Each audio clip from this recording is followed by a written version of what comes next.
Myself and Florida Keepers, we want to get started on a interview series where we go around the state and essentially talk to people, political, non-political, that are getting involved in, what Save Wild Florida might mean, how to enact that, kind of these changes that are happening to our state.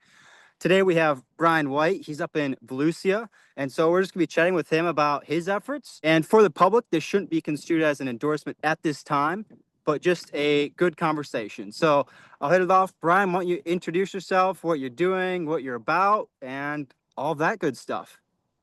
Sure. Yeah. Thanks for having me. Again, my name is Bryon White. I'm running for Volusia County Council, District 3, which includes cities like New Smyrna Beach, Edgewater, Port Orange, Oak Hill, Osteen, that whole area. And I'm a co-founder of Yopon Brothers American Tea, which is my business side. And Oh, I founded an advocacy group here called Slow the Growth Volusia. And I also serve on the board of Thousand Friends of Florida. very involved. Very involved. I like that. That's good. Yeah. So, obviously getting into the political process, which there's many different factors and, things to worry about.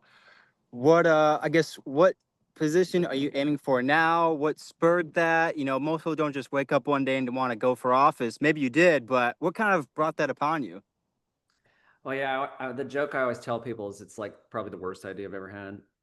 But I guess what I would say I was frustrated into it because I have tried with a lot of other people everything else. We've tried advocacy, we've tried litigation, we've tried Okay. activism, and I'm not saying none of those things work. They do, but the political solution here is, I think, the right path, at least for me, because I view our political system here in Florida, both at the state and local level, as being extremely compromised by development, industry, and interests. And we just have to change that. I think we have to change that first and foremost. We need to put people Okay. in the seat who are members of the community who actually care. Yeah, Gotcha. that's And yeah, no, and I can just on a pure looking at it from an outside perspective, I've seen the petitions, I've done many petitions, we've done the, grassroots efforts, and whatever issue it seems, and especially the growing one of, the development of our wild areas in Florida without the local input, it seems that the politicians don't really want to hear, or they give a bit of an olive branch, they give us a couple good items, and then it seems like the most of the concern is just kind of delayed at best. So I can certainly see where people, Florida Keeper is obviously very outspoken, where, we have to get more people, whatever party it might be, whatever background, doesn't matter. But just if you're interested in wild Florida, running for office is probably a much more viable option than just, continuous email campaigns, which sometimes work, sometimes don't. But kind of going into the more of the, what's really going on in Florida. I guess for you, because we've got, the FWC commissioners, we've got, the FDEP, the Department of Environmental Protection, we've got just the land developers themselves. Corruption's always there, but arguably getting worse. From your experience or what you've done, where do you kind of see, if you have to mostly point a finger, or maybe it's not just one person, but where would you say this is really where it's coming from? This is really where they're taking the voice from Floridians. Yeah, that's a great question. I mean, for me, the fundamental and most serious problem at every level, whether it's the state legislature or local governments, is the development industry, or the special interests that are peripheral to that industry, have invested hundreds of millions of dollars into our political system over the last several decades, and they expect a return on their investment. And Yeah. that return comes in the form of policy decisions that only benefit developers and no one else. And I think that is the thing that really needs to change most drastically and the most quickly, is we need to have a mindset and policy shift away from serving the development industry and towards serving not just the environment, but just normal citizens who, enjoy natural Florida and benefit from it. It's not just about, being out in nature. And I love that. I know you love that. But it's also about having clean water and having clean air and having a place to live that doesn't flood every time it rains, Right. you know? And so it's all tied together. And I think that's what we need to change most drastically.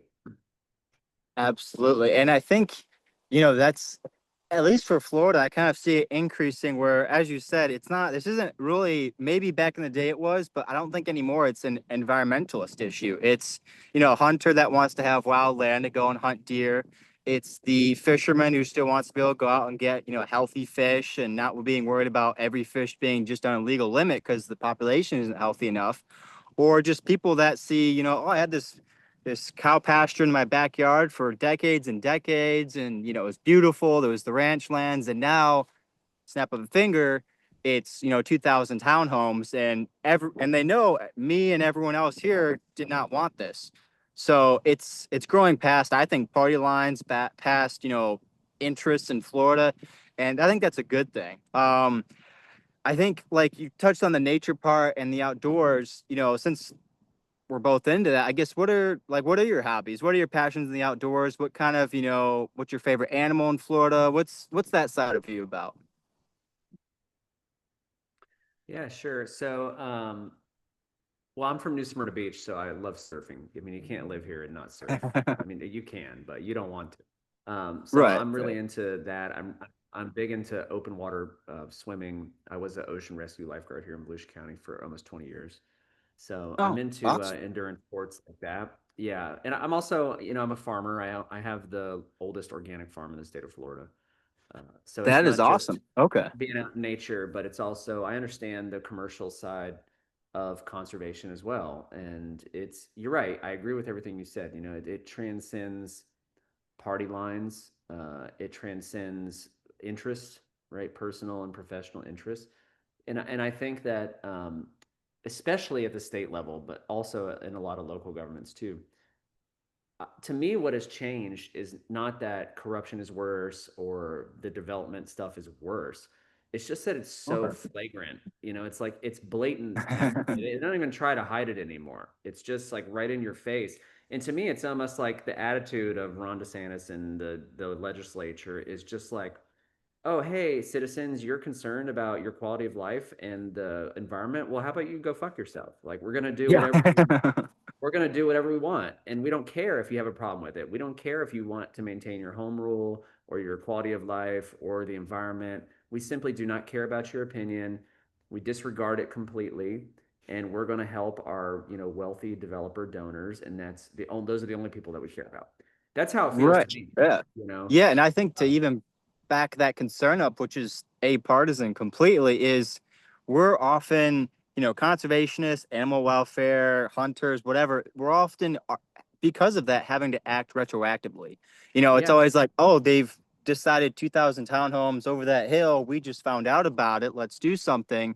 And that's where, at least politically, anyone, any background, wherever you are, hopefully that's more of a proactive, it is a proactive solution. So that way, instead of, the next 20 years, which I would fear, the continuation of email campaigns, petitioning, all this retroactive work, which is valid and we need it now.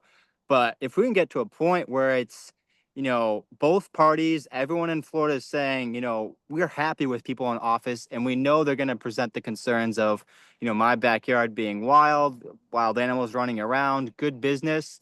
And I mean, as someone in business and with that background, I'm sure you can attest as well that the protecting the wild lands and all this isn't negating the economy or business or commerce. It's just, hey, this area is going to stay wild. It provides economic opportunities for hunting conservation there. But just because we protect that doesn't mean we're saying, we're trying to kill Florida's economy or something like that, which is No. often one of their arguments. Yeah, and I agree with you completely. I mean, these are not mutually exclusive concepts. Mhm. The data bears it out every single time you math it out, it shows that preserving our natural resources and our green spaces is actually a good thing for our economy. And it Yeah. brings more visitors here. It helps industries thrive.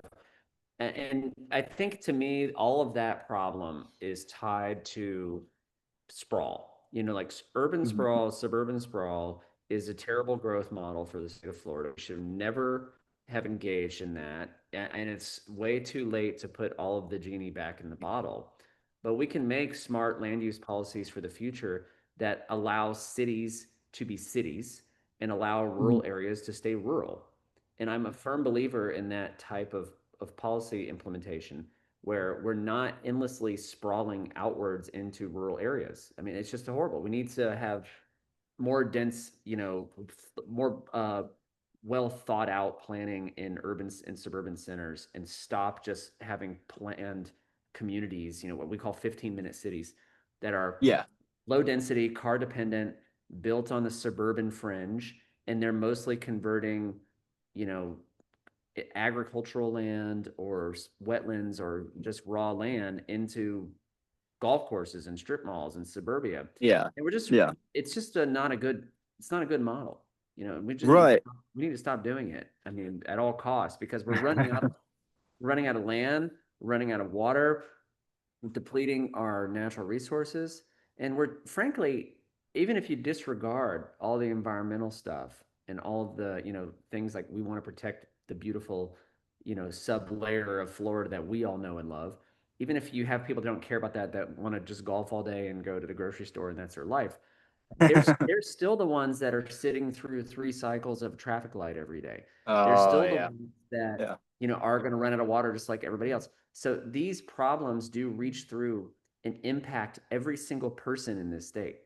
It has no bearing Absolutely. on political ideology or how they live their life. It's going to touch all of us, and it's going to do it within most of our lifetimes. Yeah. This is not future problem. I mean, it is, but it's also a right now problem. I mean, Right. And especially, yeah. yeah, go ahead. Yeah. I'm I sorry. mean, it, I ran. no, you're good. You're good. No, I mean, there's a lot to be passionate about. And I think like you touched on it, but I think one of the kind of these underlying, I think Matt's talked about a bit, but a few others where it's going to become a really big problem soon for everyone is the imbalance in the solidification of our aquifers because we're pulling out too Yeah. much and essentially the salt and fresh tables being thrown off. And then there was a story a while ago where the meters they were using were outdated and were essentially just busted. And so, and obviously, no one wants to stop or no one wants to tell the big water companies or whoever to stop pumping water. And obviously, we all need water. I don't, I certainly don't want the water to stop. But if we're going to do it this way and just kind of go unmitigated, unchecked, we're going to hit something much worse than, slowing down a few things and asking a few more questions. And even I think one of the biggest lies they're kind of telling us with this housing thing is we have too many houses in Florida. Like even with what's built now and what's projected is way above even the migration to Florida, especially if you consider affordable housing, like not just the political use of that term, but actually what most people could come down here and afford, um, with a manageable mortgage, not something that's going to put them in the grave. But we have more things being open. We in '08 we had the same thing with the ghost builds, and that's what I'm worried about. Is let's say we get 2, 3 years, 4 years down the road, and we've got a bunch of these ghost builds, just empty, hundreds and hundreds of acres of these, concrete sarcophagus just sitting around because we overbuilt. And if you go into the discussion of rewilding or how do we use this land now, once you dredge that land, take the water out, press concrete on it, it's so hard to return that land to anything, Oh, yeah. that's why I'm So worried hard. about. Yeah, because we've And they got, put these decisions filters. now are. Yeah. Yeah. I mean, No, for go ahead, instance, go ahead. this is a huge problem. All these things are huge problems in my district that I'm running for, right? Like, so for Yes. instance, just like most other places in Florida, all of our water comes from the aquifer, pumping it Mhm. out.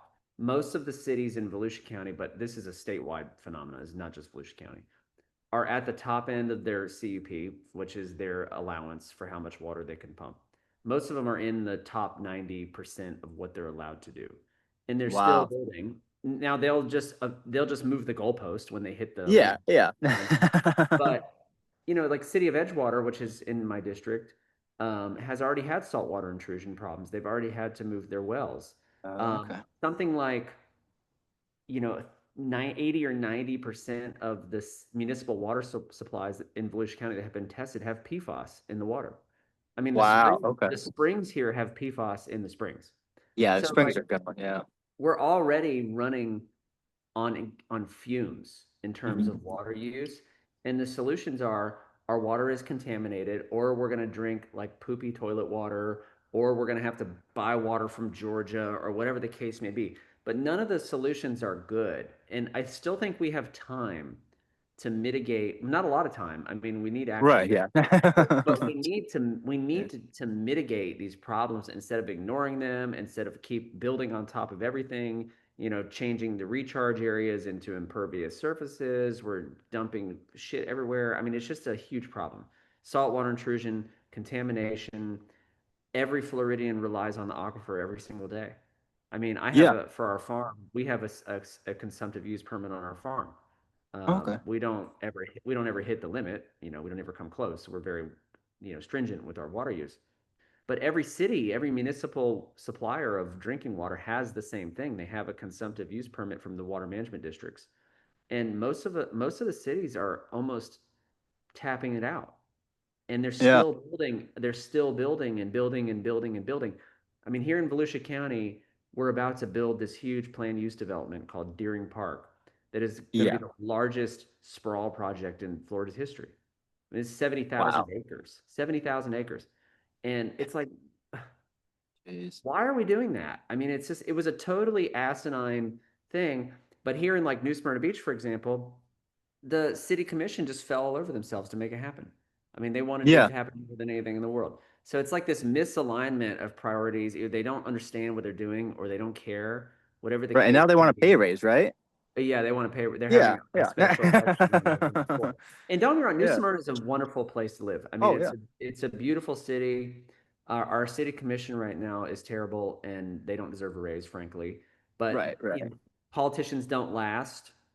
They don't stick around forever, but their policies can last a really long time. So it's one of those things that I think citizens need to learn about how these issues impact them, and they need to vote. And they need to vote for people that care, not just these shiny, polished, well-funded. I mean, to me, if you look at like a Right. campaign finance Right. report, just, That's all you just that's need. for Yeah. everybody. Just follow the Yeah. money. If they're taking Yeah. if they're taking money from developers, big real estate companies, big insurance companies, things like that, don't vote for them. Just don't Right. vote. Right. I don't care if they're And I think Republican. I don't care if they're Democrat. I don't care if they're NPAs or wherever. If they're taking money from large development companies, they should not be elected in Florida because time and time again, we are betrayed by the people we put in office, and they represent narrow self-interest over the interests of their citizens they're supposed to represent. And right. that's Right. that's not a good thing for anyone. Yeah, and that's where it's just tricky where you've gotten this whole narrative where how many so many of our politicians, and it's obviously the state is, I mean, it's mostly Republican controlled obviously, but you look across the board, local, and obviously when you get down to your like your city councils or your county commissions, it's like I don't like if I see a Republican one or a Democrat, I'm like, I don't even know what that means to the county level. I'm just going to look at what they're doing because it's such a smaller demographic of an issue. But all of them, how many of them are saying just no to developers? We've have too much of this narrative or this idea in Florida, at least among our political class, where it's how can we work? How can we have a balance between the, environment, wild, ecological, and the, just hardline wildland development? And I've seen that brought up by different lawyers, by different development groups. And I think most Floridians, they already know it. It just hasn't translated into the political, I don't want to say elite because that's not true, but political class where it's like we have to start saying no, and the balance is not there anymore. The balance isn't, well, we're approving one development for every conservation land. It's more of like for every, I'm this isn't exact, but for every, I'd say 10 acres that are conserved, you've got about at least 100 or 150 being developed, at least in Florida right now. The Right. map, you look at the satellite maps, you look at just what Conservation Florida, the FWC puts out, and they do great work for conservation a lot of the time. But even if you take their successes, you're like, that's awesome, but they have this much of a success, let's say in the last 2 years, and then development has been promised, this much, in what they're building. It's just there's no balance anymore. It has to change. You're right. There's no balance. Yeah. And it's actually, in my opinion, which could be wrong and maybe people don't agree with it, but my opinion is that this really isn't a partisan problem because I mean, yeah, Republicans are doing most of the bad things, but that's only because Republicans have all the power right now and have for Right. quite a while. And the only thing that's corrupting the system is money. If Democrats were in charge of everything, it would probably still happen because politicians want money for Yep. it's expensive to run a campaign. They want to win. And the way that they're taught to win is by raising as much money as possible, and the developers are who have the money and they're who are giving the money. So, I could easily say, oh, it's all Republicans' fault because Republicans control everything. But the reality is that you look at horrible legislation like SB 180, Oh yeah. and it passed almost unanimously. Democrats Yeah. voted for it too. Yeah. So it's like Mhm. it's not really a partisan problem. I don't think it looks that way because Republicans have all the power right now. But I know a lot of Republican politicians who are on the right side of these issues, who care about Yeah. conservation, who have smart ideas around land development policy. And it's also not because they're Republican, it's just because they're decent people who actually care. I mean, this is not Right. about, Yeah. it's really like in these local races like the one I'm running for are nonpartisan, and they're Mhm. nonpartisan for a reason. And that's because we want, I mean, the intent is that voters focus on local issues that impact them every day, and not on Exactly. big Exactly. partisan national, stuff like culture war stuff that actually Yeah. is, if I got elected, I would have no power over it. I would have no Right. power over Right. big national issues or what Donald Trump does or whoever. That would not be in my wheelhouse. But what's in my wheelhouse are local land use policies, local ordinances that impact citizens that live here every single Mhm. day. And that's what I want to talk about. I want to talk about those things because if I get elected and if people like me get elected all over the state, that's what we're actually going to have the power to change. Gotcha. Gotcha. And I think even real quick, 'cause I would like to hear some of at least helicopter, but for even on the term, the point about the Republican stuff, like I'm gonna wait for that to go a bit farther 'cause it's gonna be in the background. Okay. Oh, what Even is on the it? there's a helicopter, yeah. um, even on the Republican stuff, and you're right, like I think whoever would be in power with the current way things are happening, whether it's campaign finance laws, whether it's how many developers allowed to lobby, this whole thing, whoever's in power and currently I think is going to be swayed by that interest. But even like there was right now for the at least the issue on the FWC and the special activity license, the Manta stuff, I was happy. There's, three Republican legislators who have helped, sign on the letters, help push the petition.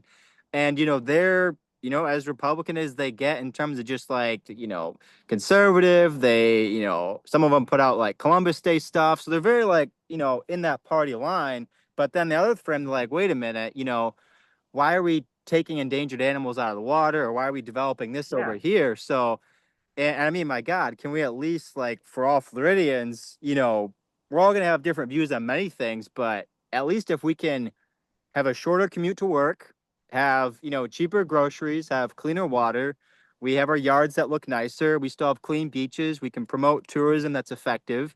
I think everyone wins there. And going into Volusia County, I guess what do you see specifically there as kind of like the biggest hurdles to face or to help solve? Well, yeah, I mean, I think the same things happen here as happen everywhere else, Okay. and just for the person I'm running against is very partisan and all into that culture war stuff. And at the end of the Oh, okay. day, what I believe is that voters, no matter how they feel about those things, if they're into the culture war, they whatever. I think at the end of the day, for local positions, even state positions, people are like, my house floods. What are you going to do for me? Like, this is not, I don't care about all this other stuff up in DC or wherever else because my house floods. I mean, Volusia County is the fifth most flood prone county in the United States. We have Yeah. 600,000 residents. It's not a small place. And during Hurricane Ian, 30,000 homes flooded in Volusia County. Jeez. And Wow. and a huge contingent of those residents did not have flood insurance, and they didn't have flood insurance because they had never flooded before.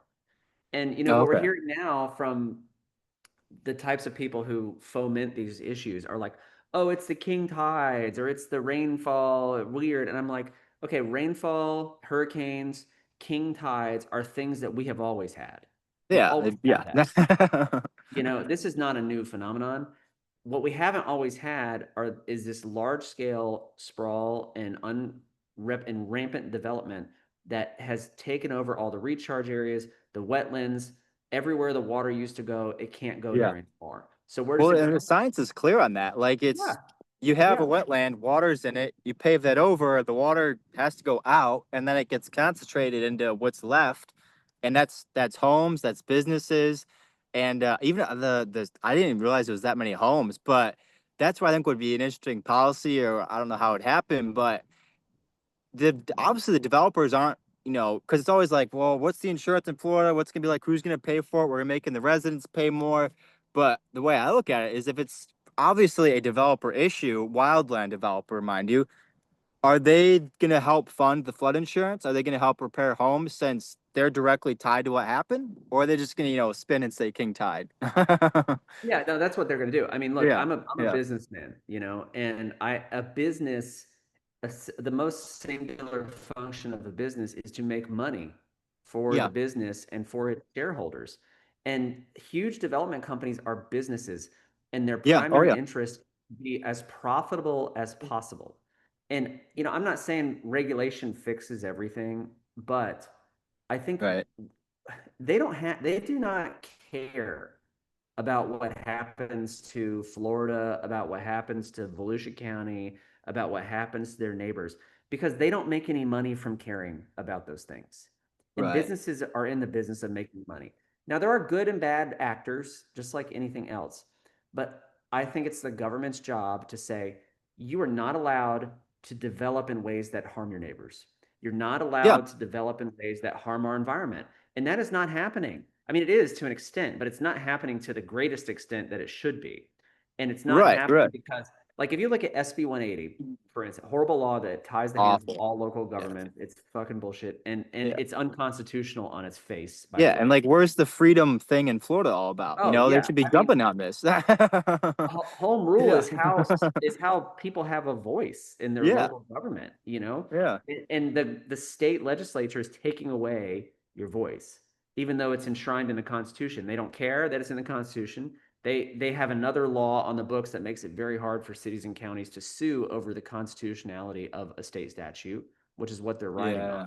Which is why 1,000 Friends has sued now, because we're not a government, so we don't have to adhere to that. You Gotcha. know, so Okay. we want to keep that legal standing. However, on tangent, but aside from that, is I lost my train of thought there. Other than to say, um, it's for me, it's about returning a common sense representation where people that live here actually have a say in what they do, and what the government does and what developers can do. And if you're going Right. to have an established neighborhood that was built 40 years ago on no fill, it's at sea level or a foot or two above, and then you build 10,000 homes next door that are, put on 4 feet of fill dirt above the crown Yeah. of the road, all that runoff is going to go to your neighbors. And Yeah. and the thing that really like chaps me is when they start talking about property rights in terms of developers. It kills me because I'm like, oh, so Oh, the yeah. developers have property rights, but their neighbors don't have a right to not flood Exactly. all the time. It's like, Yeah. where's our property rights? Don't we have the right to have a good life where we're not being flooded out of our house every time it rains? And Right. Yeah. they do they do not seem to care about that whatsoever. And again, it's not about their partisan affiliation, it's about money. It's about money because developers have poured so much money into these political campaigns, into PACs, into Yeah. wherever, Realtor pack. everywhere. Yeah.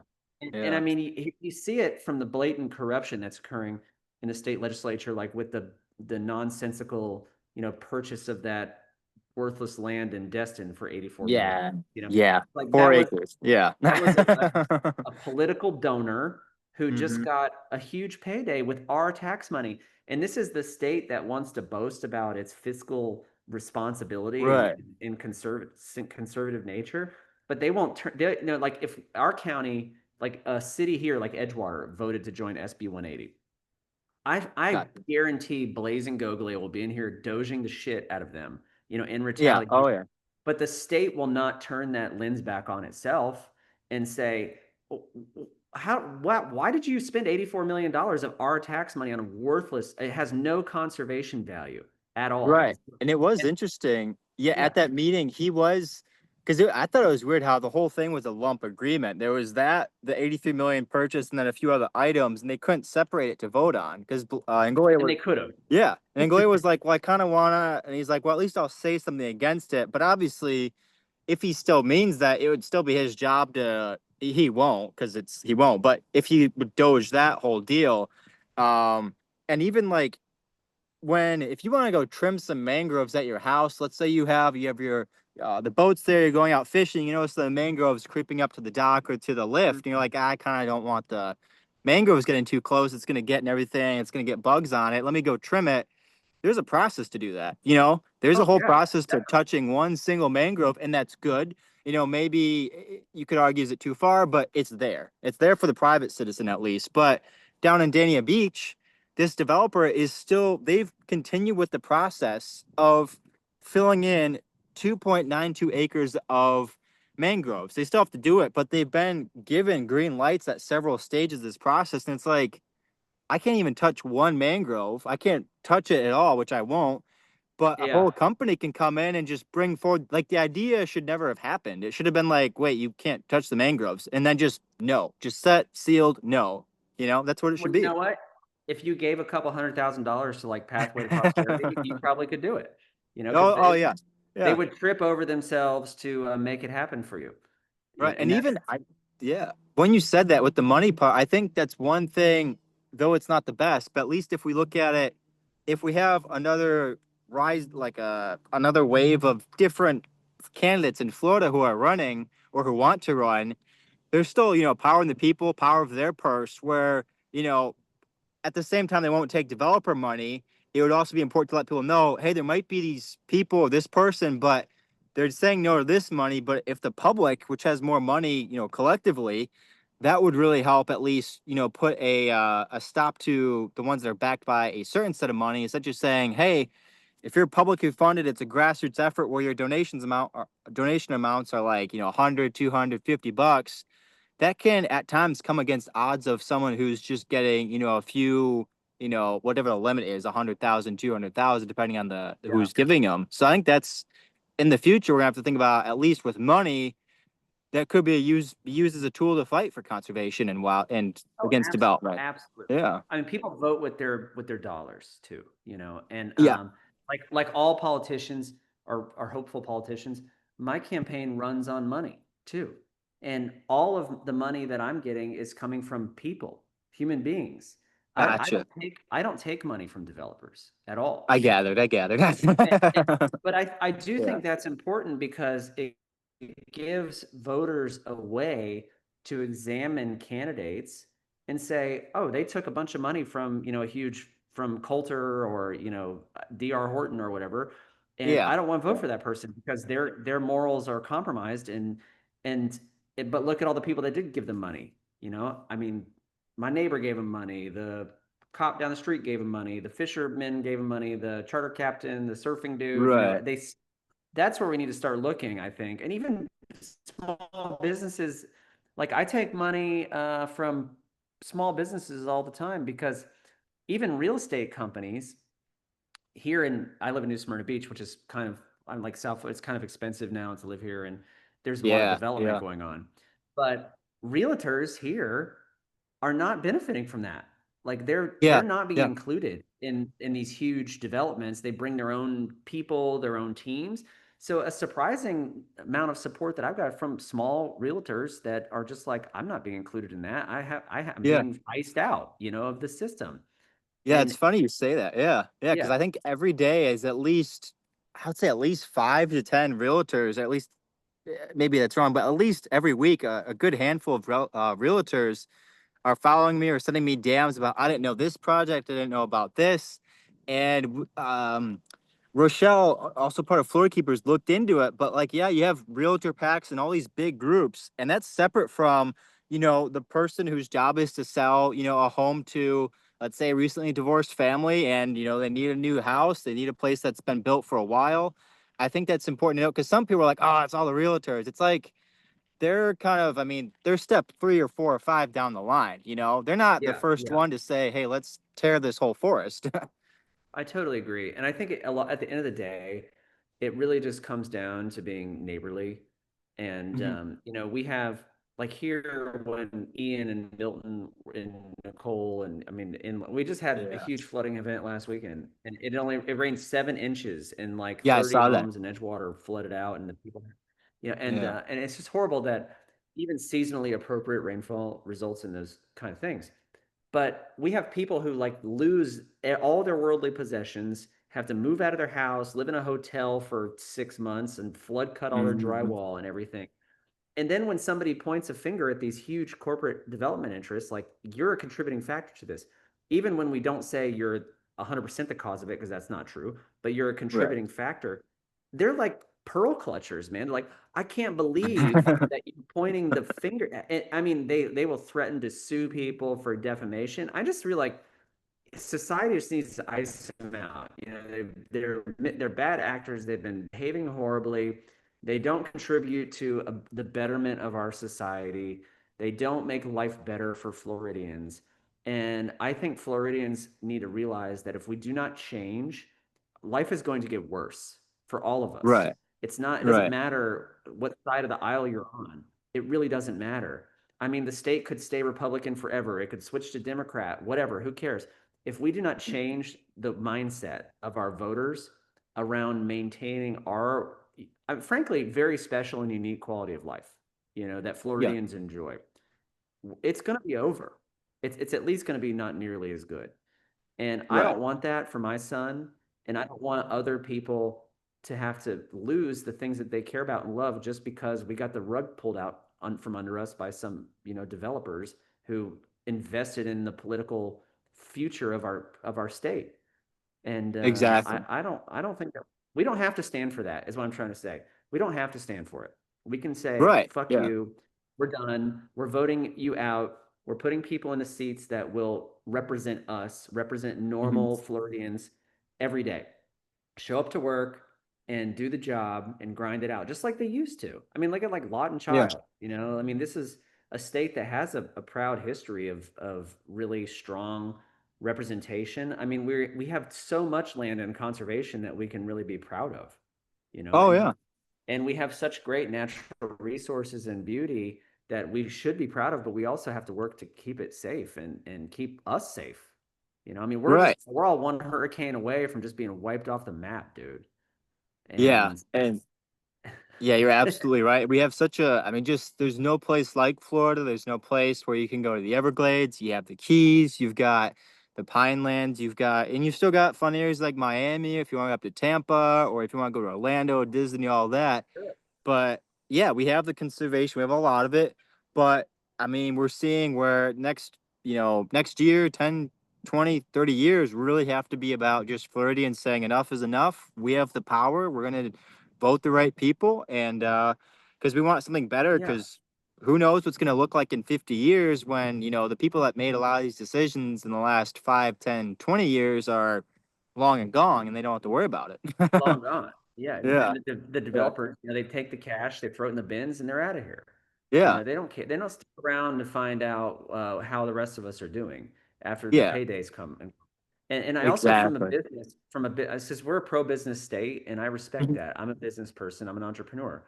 But at the end of the day, if we do not have safe places to live, safe water to drink, we're not going to attract businesses here.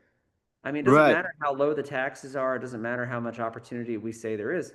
If people can't live here and they can't get insurance and they can't drink the water and they can't build a house that doesn't flood every summer, we're not going to have any entrepreneurial success. We're not going to have any corporate, entities moving to the state and creating jobs like we want. It's like this is a layered thing. We have to have a safe place to live that is a good place to live before we can start saying, oh, we're such a business mecca, because it won't Right. last. It may be true now, but if we can't get these issues under control, that's going to be the first thing to go. You know, Yeah, we need to keep our business friendly policies in place, but we also need to be really smart about the things that are happening subversively because 10 years from now, it's not going to be under the radar. It's going to be in our living rooms. All of us. exactly. Yeah. Well said. Well said. No, absolutely right. But I mean, it was good to talk to you, Brian. Good to hear from you and your concerns and what you kind of what you're seeing going on in Florida. If you can, like, just share where people can get in contact with you and how they can, reach out. Sure, sure. So my website is votebryonwhite.com. It's spelled weird. It's Bryon, white.com. You can find me on Instagram, social media, LinkedIn, I think even TikTok. I don't know. But we're all over the place. So follow us and then follow Slow the Growth Volusia. That's our advocacy Hmm. group. And it's growing. We have about, I don't know, 4,000 members or so now. So it's doing pretty Awesome. good. Yeah. Awesome. Well, that's good to hear from you, Brian. We'll stay in touch, and I hope all the work on Volusia stuff and just improving the community there with the flooding, all that goes well. But it's great to hear from you. Great to hear Good from you. talk. Good talking to you too. Have a good one. Awesome. Yeah, you too. You too. See ya. Yeah.